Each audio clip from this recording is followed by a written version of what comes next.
Archivos de sonido. Los archivos de sonido son una de las formas de almacenamiento de información más utilizadas en la actualidad.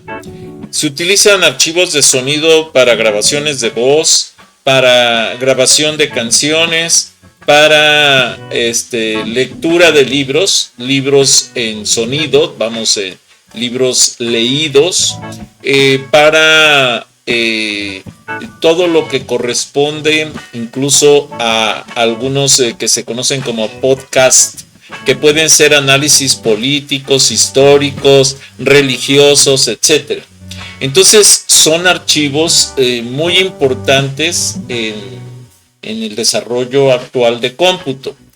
Hago la aclaración de que esos archivos de sonido los hay de muchísimos formatos, y los formatos se definen esencialmente por las extensiones.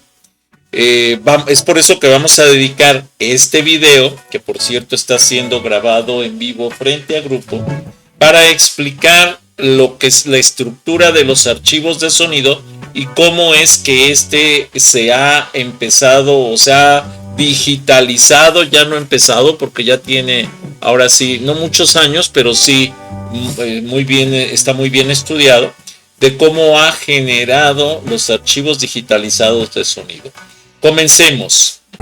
Si no te has suscrito, suscríbete a mi canal, regálame like, regálame comentarios, solicita nuevos temas para los videos, bienvenido. Si te es posible, dona, cualquier donativo es bueno, recuerda, no hay donativos pequeños, apoya mi canal. Archivos de sonido. ¿Qué es el sonido? Bueno, debemos recordar que el sonido es la percepción de nuestro cerebro, de las vibraciones mecánicas que producen los cuerpos y que llegan a nuestro oído a través de un medio.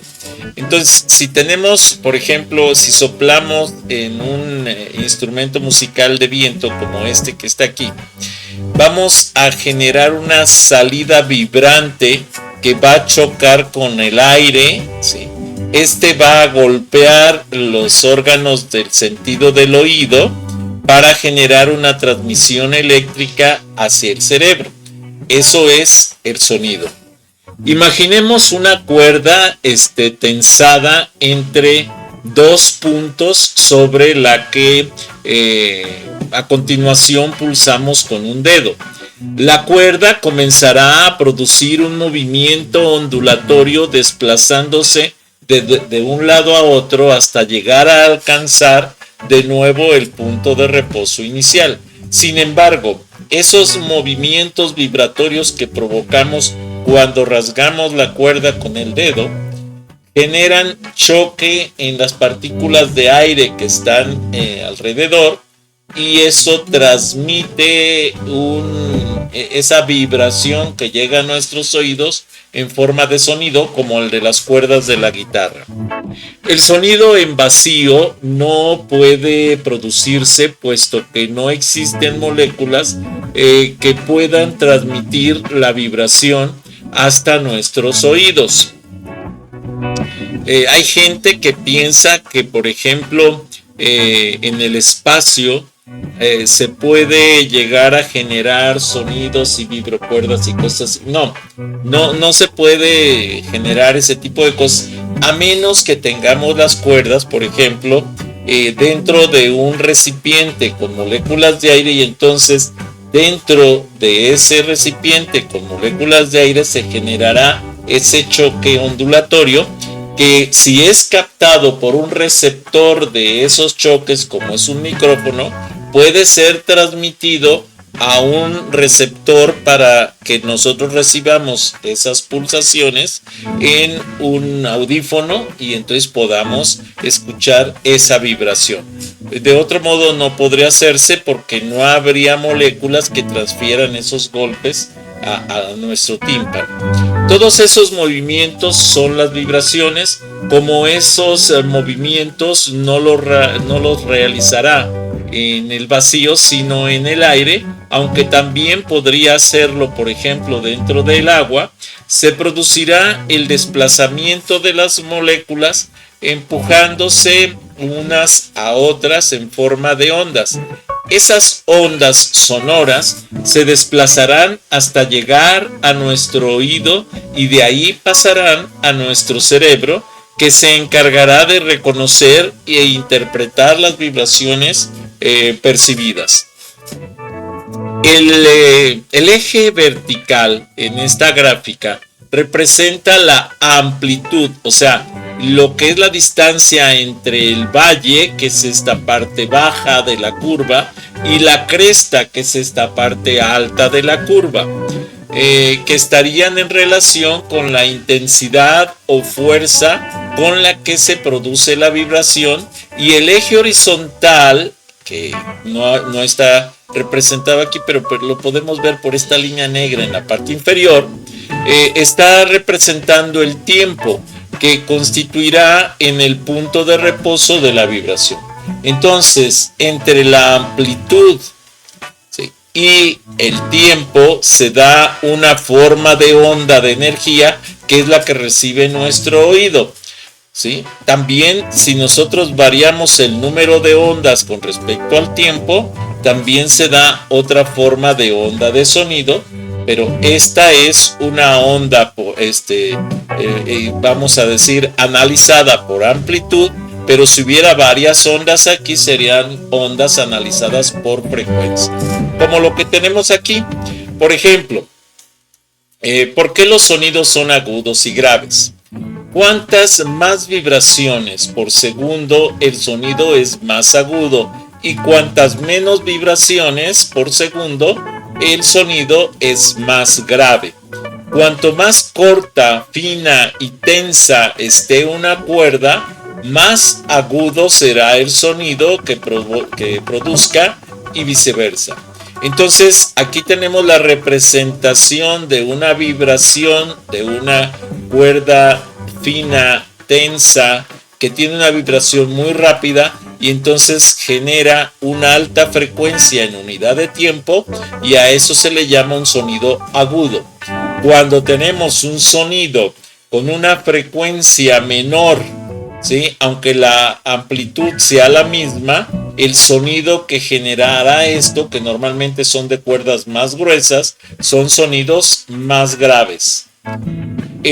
Los tipos de sonido, tenemos entonces sonidos fuertes cuando tienen una amplitud muy alta, muy grande, y sonidos suaves cuando tienen una amplitud pequeña.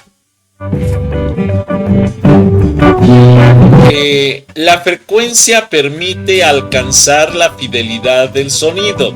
Por ejemplo, una frecuencia de muestreo es la cantidad de muestras de energía que toma a lo largo de las curvas que se van presentando en el sonido para determinar cómo está formando esa curva.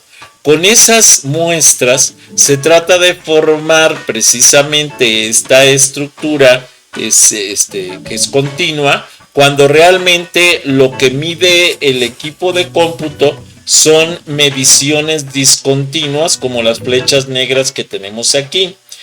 A esto se le llama digitalización de la curva del sonido, ¿sí? Y esto es lo que hacen precisamente las tarjetas de sonido para transformar las vibraciones en información energética que permite precisamente esta forma de movimiento y curva.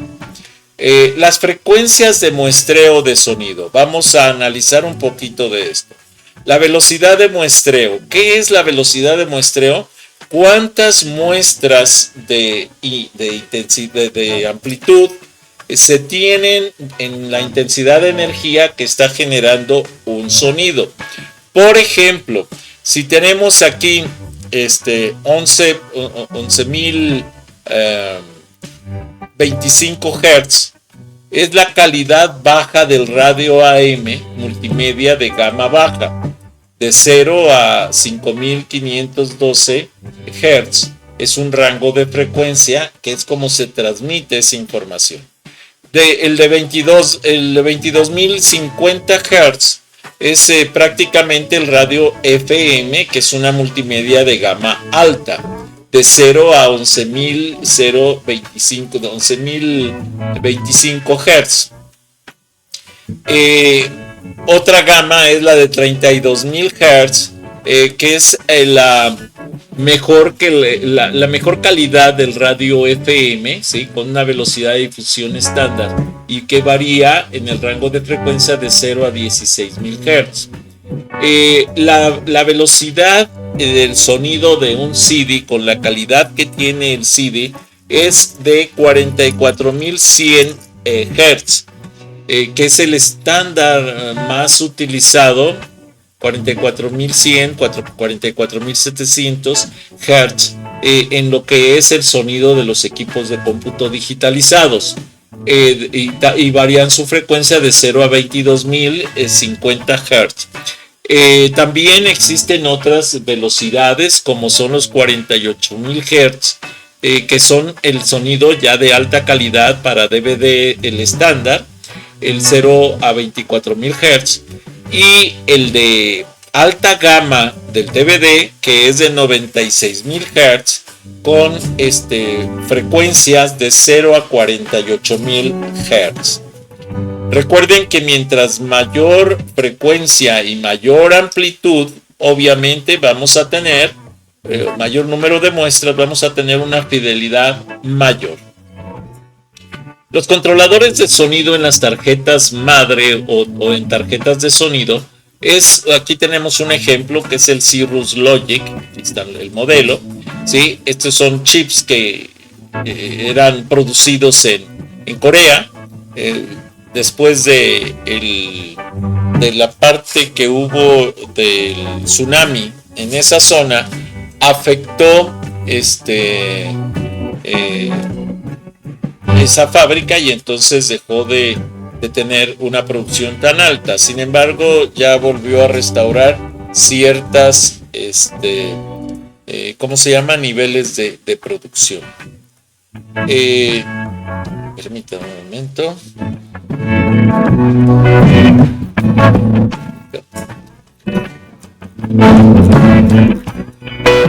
Bueno, entonces, continuando con esto, tenemos que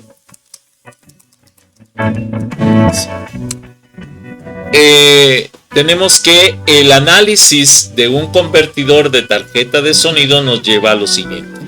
Para empezar, por ejemplo, estoy hablando de un convertidor de tarjeta de sonido de gama baja, no de gama alta, no es un convertidor muy potente. El convertidor es un Cirrus Logic, pero es de 4 canales. Ya en la actualidad existen convertidores de mucho más calidad. Tiene una frecuencia de muestreo que está en buen rango, que va de 44.100, que es el estándar, 48.000, 96.000, 192.000 Hz. Y la resolución, digo Hz porque ahí dice kHz, o sea, son 44.1, 48, 96, 192 kHz, que es lo mismo que 44.100, 48.000, 96.000, 192.000 Hz.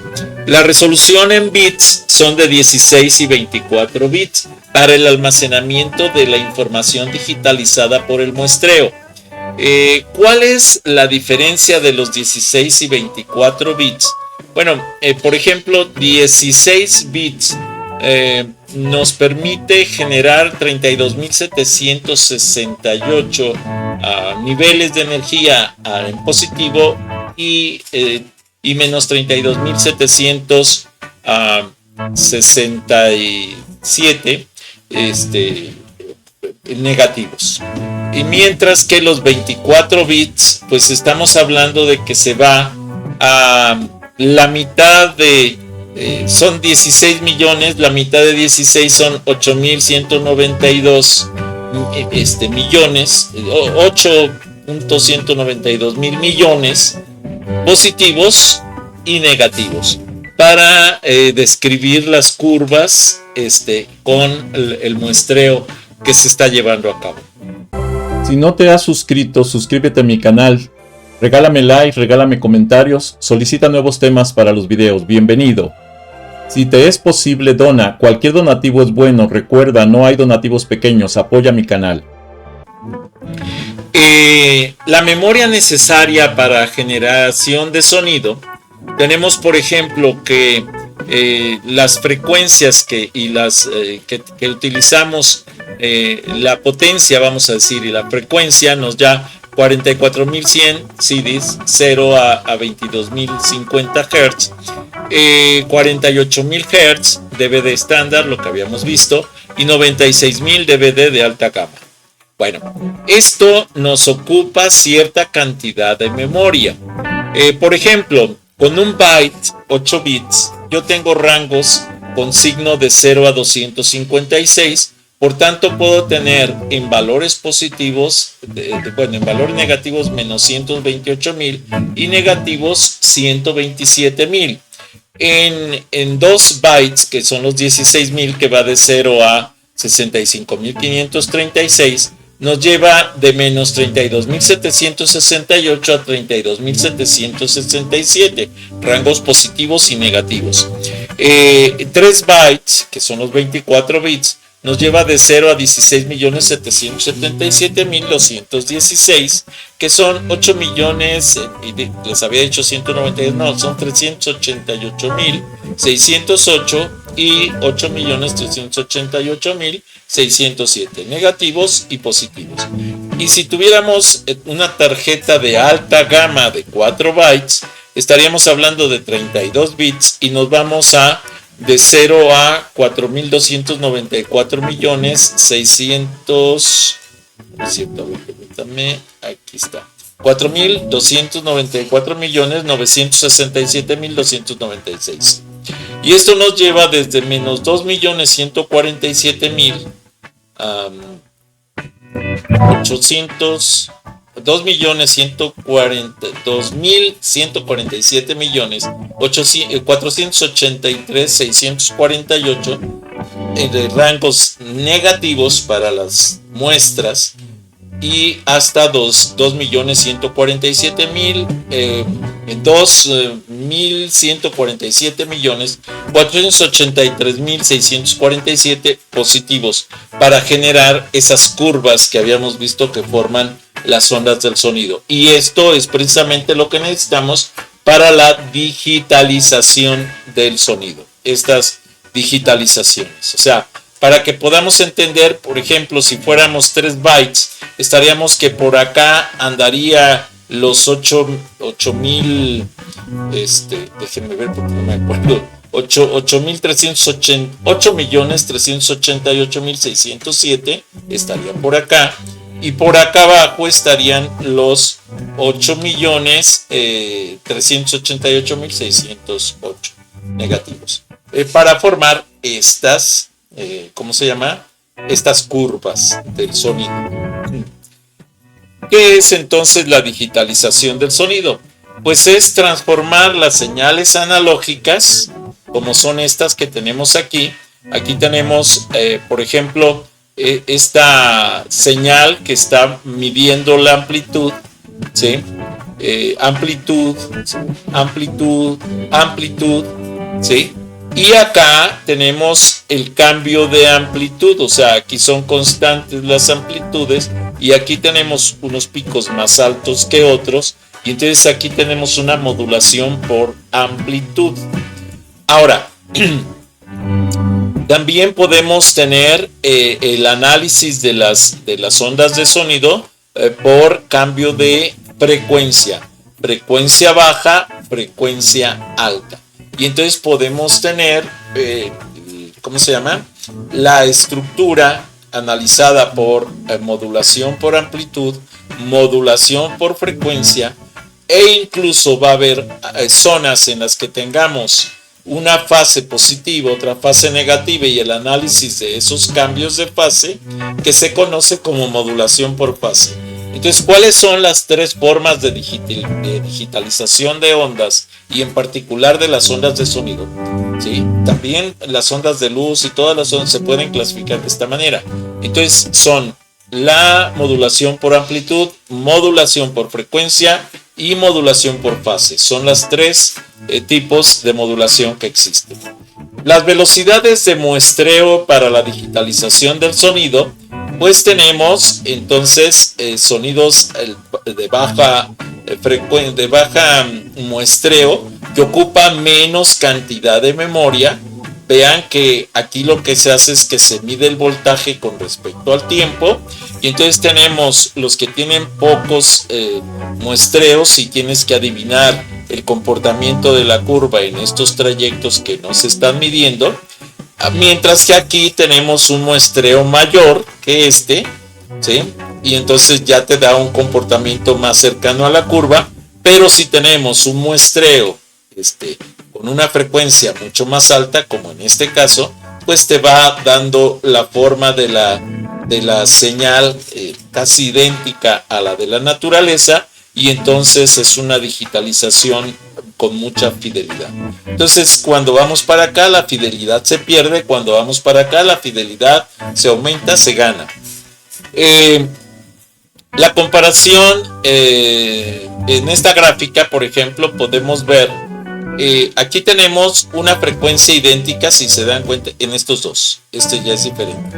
Aquí tenemos 44.100 Hz, tanto en esta como en esta, pero aquí solamente estamos utilizando 16 bits y aquí estamos utilizando 24 bits.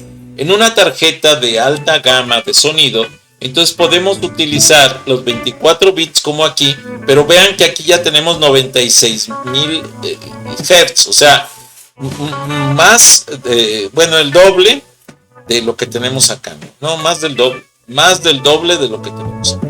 Entonces, obviamente, hacia acá, la cantidad de memoria que se requiere para almacenar el sonido se incrementa; hacia acá, la cantidad de memoria se reduce. Pero obviamente el sonido aumenta su calidad hacia acá, y hacia acá se reduce la calidad del sonido digitalizado. La señal analógica. La señal analógica es una señal continua del sonido, vamos a decir. ¿Sí? Cuando nosotros digitalizamos, obviamente se pierden algunos detalles, pero se tiene una curva que al final de cuentas puede ser similar, pero no es continua, es discontinua, es una señal digitalizada. El reloj de muestreo nos dice cuántas muestras va a tomar por unidad de tiempo, y la señal binaria cuantizada se dice cuánto vale el nivel de energía de cada una de esas muestras de tiempo para formar esa digitalización. El ejemplo de medición de voltajes en la digitalización lo tenemos aquí desarrollado, en donde tenemos, por ejemplo, que podemos medir hacia acá 0.1 voltios, 0.2 voltios, 0.3 voltios, y luego bajar hacia acá también en proporciones similares. Aquí tenemos una digitalización de mejor calidad con 0.05, 0.15, 0.25, 0.35.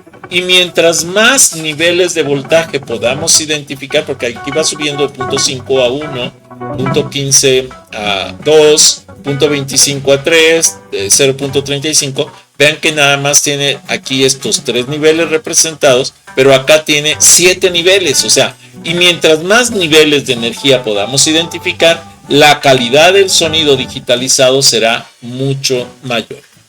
El análisis de voltajes utilizados para la digitalización de sonido, ¿sí?, nos lleva a manejar la amplitud, en donde vamos desde un voltaje, por ejemplo, de 0 hasta un voltaje cercano a los 10 voltios, o sea, 9 voltios. Y entonces esto es lo que me permite hacer todas estas mediciones de acuerdo a los valores, ¿sí?, que tenemos para generar esta especie de escalera, que es la curva que se va a acercar a la forma de distribución del sonido en la naturaleza. Sonidos digitales. Es toda aquella señal sonora normalmente analógica que se reproduce, guarda y edita en términos numéricos discretos. La señal analógica se codifica a través del sistema binario. En el sistema binario, cualquier valor puede ser representado en términos de 1 y 0. Todas las vibraciones producidas por el aire son transformadas en señales eléctricas y estas en combinaciones de unos y ceros. Esta codificación se produce utilizando un convertidor de señal conocido como sampler, que es la codificación digital de una señal eléctrica que representa una onda sonora. Recuerden que para transformar las vibraciones del sonido hacia las señales eléctricas que entiende la computadora, se utiliza el micrófono. Consiste en una secuencia de valores enteros y se obtiene en dos procesos: el muestreo y la cuantificación digitalizada de la señal eléctrica. Los medios de almacenamiento para el sonido digital. Existen en el mercado diversos soportes para el almacenaje y reproducción del sonido digital. El más extendido es lo que es el compact disc o disco compacto, que incluso ya en la actualidad pues está siendo rebasado por otros medios de almacenamiento, pero que son formas de almacenamiento continuo en espiral, para hacer una reproducción lo más análoga posible. Los compact disc estándar tienen un tamaño de 12 centímetros de diámetro y 1.2 milímetros de espesor. Una de sus mayores ventajas es su reducido tamaño y su peso. Otra gran ventaja es que la calidad del sonido no se deteriora con el uso, al contrario de lo que ocurre, por ejemplo, con los soportes analógicos. Hasta aquí esta presentación. Si no te has suscrito, suscríbete a mi canal. Regálame like, regálame comentarios, solicita nuevos temas para los videos. Bienvenido. Si te es posible, dona. Cualquier donativo es bueno. Recuerda, no hay donativos pequeños. Apoya mi canal.